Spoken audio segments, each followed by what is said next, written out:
ఏర్పరచబడిన వంశమును, రాజులైన యాజక సమూహమును, పరిశుద్ధ జనమును, దేవుని సొత్తైన ప్రజలై ఉన్నారు. ఎంత అమూల్యమైన మాటలు! మీరు మీ సొత్తు కారు, విలువ పెట్టి కొనబడిన వారు, మీరు దేవుని సొత్తు. ఆయన చేతిలో ఉన్న ప్రజలు మీరు. స్తోత్రం. ఎవడును నా గొర్రెలను నా చేతిలో నుంచి అపహరింపడు. ఎంత భద్రత!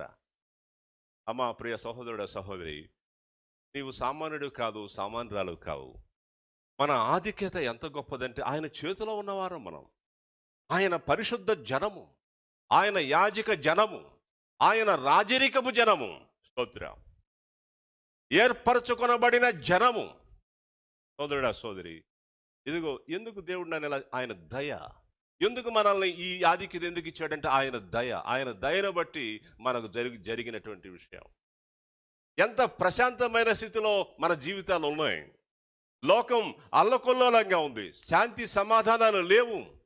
శాపగ్రస్తమైన స్థితిలో సమాజం, ఎంతో విస్తారమైన సమాజం ఉండగా ఈ పరిశుద్ధ ఆవరణంలో నెమ్మదితో మనం కూర్చున్నామనంటే అది ఆయన దయ. ఆయన ఏర్పరచుకోబట్టి, నీ అంతరంగంలో దేవుని సన్నిధికి వెళ్ళు అని ఆయన ఆత్మ చేసిన కార్యాన్ని బట్టి మనము ఆయన పరిశుద్ధ జనము, హోలీ పీపుల్, యాజక జనము, యాజక రూపమైన ప్రజలు. నీవు ప్రార్థన చేస్తే ఎవరికైనా దేవుడు నీ ప్రార్థన బట్టి కార్యం చేస్తాడు. నేను చేస్తే వెనకాల ఉన్నవాళ్ళు అనుకోవచ్చు. సోదరుడా, దేవుని సన్నిధిలో ఉన్న నీవు ఒక యాజకుడివి. దేవుని పిల్లలు ఎవరు ఎక్కడ ప్రార్థన చేసినా సరే ఆ ప్రార్థన ఆలకించబడుతుంది. ఎందుకంటే నీవు యాజక రూపమైన జనములో ఉన్న వ్యక్తివి. యాజక రూపమైన జనముగా ఉంటారు.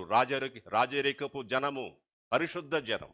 ఇంకా ఇదే మాటలు ప్రకటన గ్రంథం 1వ అధ్యాయం 6. ప్రకటన గ్రంథం 1వ అధ్యాయం 6.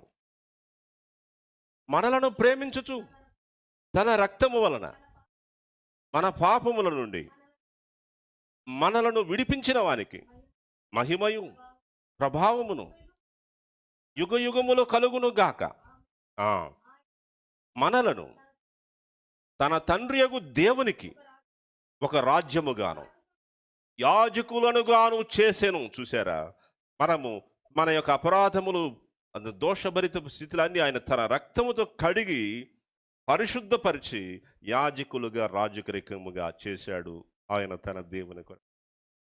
ఎంత గొప్ప ఆధిక్యత!